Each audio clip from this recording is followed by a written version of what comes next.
CM साहब का convoy आ रहा है, रास्ता क्लियर।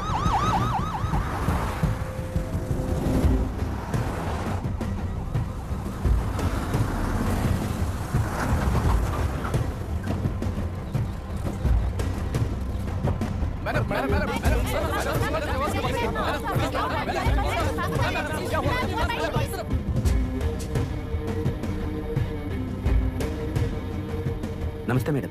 नमस्ते सर। नमस्ते। अब कैसी है हालत? जान को खतरा नहीं है, फिलहाल वो अनकॉन्शियस है। केस कौन हैंडल कर रहा है डॉक्टर? डायरेक्टली कलेक्टर साहब हैंडल कर रहे हैं। आप लोगों का काम है, आप ही कीजिए। Okay sir. Gopal. Yes sir. तुम यहीं रुको और सब कुछ संभालो। Okay madam. प्रॉब्लम सॉल्व करने के लिए कहा था और इसने गले में बांध दी। नालायक कहीं का।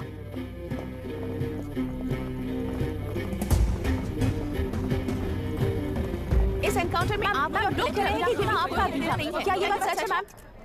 पहले तो इस हादसे से जूझ रही विक्टिम जल्दी से ठीक हो जाए, यही प्रार्थना है। इस इंसिडेंट में पकड़े गए सारे गुनहगारों को कड़ी से कड़ी सजा मिले, न्याय व्यवस्था को यही विनती करती हूँ। गुणा को हमारी पार्टी ने पाल पोस कर रखा है। विरोधी पार्टी तो यही प्रचार करती है। वो 6 महीने में जो काम नहीं कर पाए वो हमने 6 हफ्तों के अंदर अंदर ही करके दिखा दिया। इस हिसाब से गुणा को किसने पाल पोस कर रखा था या आप ही समझ लीजिए। सर, कलेक्टर अभिराम के अपॉइंटमेंट को आपने खंडन किया था, पर उन्होंने ही इस ऑपरेशन को आगे बढ़कर अंजाम दिया। इस पर आप क्या कहना चाहेंगे? किसने कहा ये हमारी सरकार ने प्लान किया हुआ एक सीक्रेट ऑपरेशन था और कलेक्टर अभिराम हमारे चेन ऑफ कमांड का एक पासिंग पॉइंट है, बस। राष्ट्र के सारे माफिया का अंत करना ही हमारी पार्टी का लक्ष्य है और वो इस एनकाउंटर से शुरू हो गया है। सारे राष्ट्रों में इस तरह के काम करके हम राष्ट्र में शांति फैलाना चाहते हैं। मैडम, उस लड़की के बारे में अब तक हमें कोई खबर नहीं मिली है। क्या उस लड़की से मिली है? अब उसकी हालत कैसी है मैडम? उस लड़की की हालत इस वक्त बहुत ही खराब है। हम बस ये प्रार्थना कर सकते हैं कि वो होश में आ जाए और कुछ नहीं। पॉलिटिकल लीडर्स हमारे डिपार्टमेंट को फ्रीडम देंगे तो रिजल्ट्स कैसे होंगे ये आप सभी ने देखा है। हम चाहते हैं कि आगे भी ये सपोर्ट ऐसा ही चलता रहे। इस एनकाउंटर के मामले में सर तुम देख लो। Sir just a minute sir. CM ji ने इस केस को पर्सनली मुझे हैंडल करने कहा है। तो मुझे आने से मना किया है? सर ऐसी बात नहीं है, जिसका काम है वही इसे अच्छे से कर सकता है। कलेक्टर होने के नाते जिले में कोई भी काम हो वो डायरेक्टली हैंडल करने का अधिकार है मुझे। ऑफ कोर्स सर, आप ही फाइनल अथॉरिटी है। सर ये लोग कौन है? दुनिया में कहीं पर भी यूएस सिटीजन्स पर क्राइम होता है तो वहाँ के कॉन्सुलेट असिस्टेंट की हेल्प करना उनकी ड्यूटी है और उनका साथ देना हमारी ड्यूटी है। Any concerns? Not at all sir, no problem sir, no problem.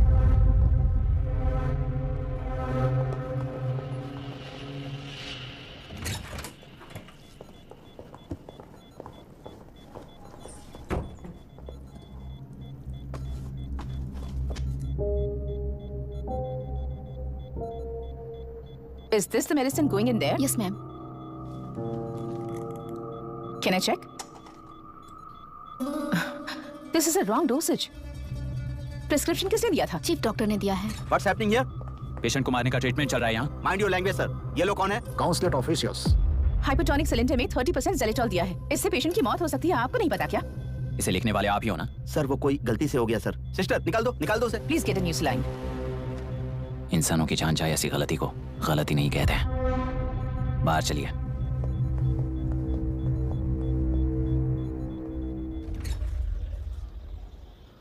देश के सारे एग्जाम देते हुए टाइम वेस्ट करने की बजाय किसी एक एग्जाम पर फोकस करता तो पास हो जाता ना।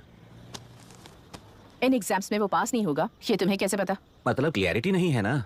ये उसने खुद के लिए लिखा है और ये सारे उसने अपने अहंकार के लिए लिखे हैं। उसके पास तो क्लैरिटी है पर उसके आसपास की दुनिया में कोई क्लैरिटी नहीं है। तुमने ऑलरेडी वोट दे दिया, जाओ। इंक है क्या? नहीं। फेस मैच हुआ? मतलब मेरा वोट क्लियरली रीक हुआ है ना? हेलो, ये वोटिंग बूथ रीक्ड है, सब अपने घर चले जाइए। रुक जाओ, कोई वापस मत जाना। ये क्या पागलपन है? रूल के मुताबिक तुम्हारा वोट मिस होता है तो टेंडर बैलेट पर साइन करना पड़ता है। हट जाओ। मेरा वोट मिस नहीं हुआ है, क्लियरली रीक हुआ है। वोटिंग कैसे हो सकती है? वोटिंग रोकने वाला तू कौन है? ये पूछने वाले तुम कौन हो? पोलिंग ऑफिसर हो? नहीं ना? तो जाओ। कौन है बे?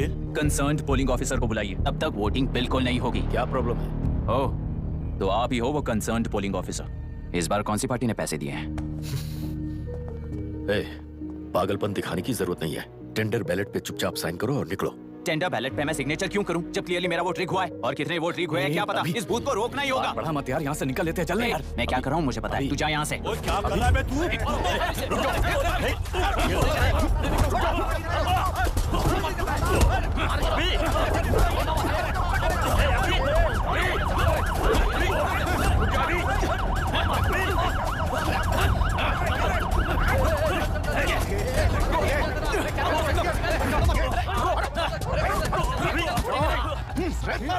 क्या प्रॉब्लम है? कुछ नहीं, इसका वोट मिस हुआ बोलकर पोलिंग रोकने की कोशिश कर रहा है। मिस नहीं हुआ है, मेरा वोट रिग हुआ है। वोट रिग हुआ है तो बैलेट पे दस्तखत करके जाओ यहाँ से। यहाँ पे लफड़ा मत करो। ओहो, वोट रिग हुआ है ये सुनने के बाद आपका रिएक्शन इतना ही है? अगर लॉजिकली कहूँ ना तो सिर्फ इस एक बूथ को नहीं, सारे इलेक्शन को रोकना चाहिए। ये बात यहाँ नहीं, इलेक्शन कमीशन में जाकर करो। हाँ, मैं वहां भी बात करूंगा। एक वोट के रेक होने में और मिस होने में बहुत बड़ा फर्क है। लॉजिकली एक भी वोट अगर रेक होता है ना तो उसे डेमोक्रेसी नहीं कहते। अगर एक मर्डर को गलत नहीं माना तो 100 मर्डर्स भी गलत नहीं होंगे। यहाँ एक ही वोट रेक हुआ है, इसकी क्या गारंटी है? ये पूरा बूथ रेक नहीं है, इसकी क्या गारंटी है? 100% rigging free election is the very foundation of any democracy. In charge होने के नाते इस बूथ को तो डिस्क्वालीफाई कर दीजिए।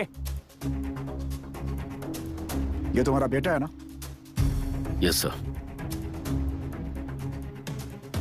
इज्जत से टेंडर बैलेट पे साइन करो और जाओ यहाँ से, वरना अर्बन नक्सल के नाम पर सबको अंदर कर दूंगा।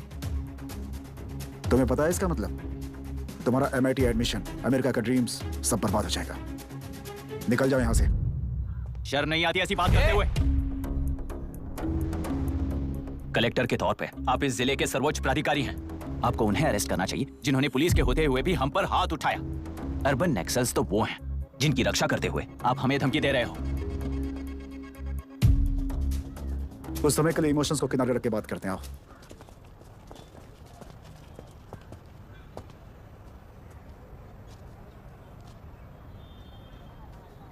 तुमने सही कहा, मुझे शर्म नहीं आती। मुझे ही नहीं बल्कि तुम्हारे पापा और पुलिस को भी नहीं आती। पॉलिटिकल लीडर्स के दबाव में रहने वाले सिविल सर्वेंट्स को कभी नहीं आएगी। अभी तुमने कहा ना, उन गुंडों में और हमें कोई फर्क नहीं है।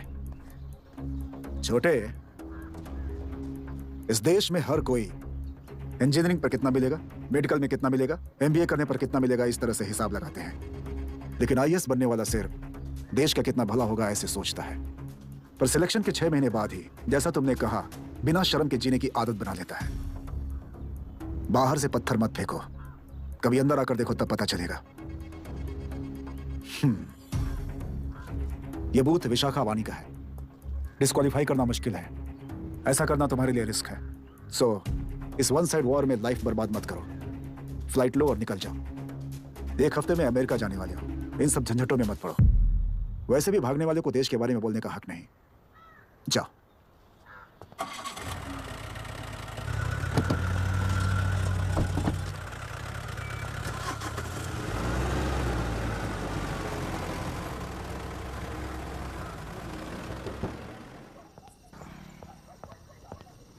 ए, किसी ने कुछ कह दिया तो क्या जोश में आकर अपनी जिंदगी बर्बाद कर लेगा?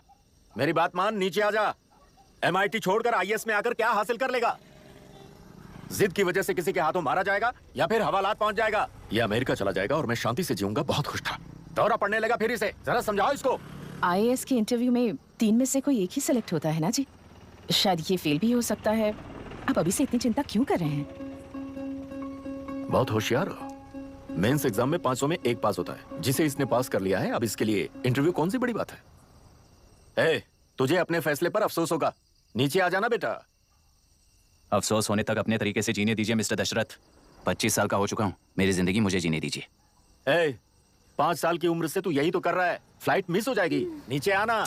पापा, अब बस भी करो, उड़ के जाएगा तो भी फ्लाइट नहीं मिलेगी। बेकार में चिल्ला के थकिए मत। चलिए अंदर चलते हैं। चलो बेटा।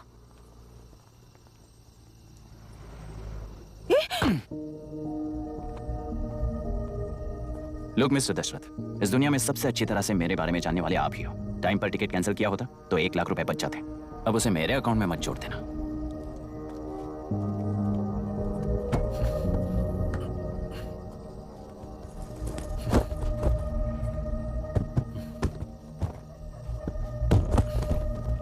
अगर तुझे अमेरिका नहीं जाना है तो घर में मत आना। आप इसे घर से क्यों निकाल रहे हैं? ये अपनी मर्जी से पला बड़ा है और अब अपनी मर्जी से जीना चाहता है। इसे हमारी जरूरत ही क्या है?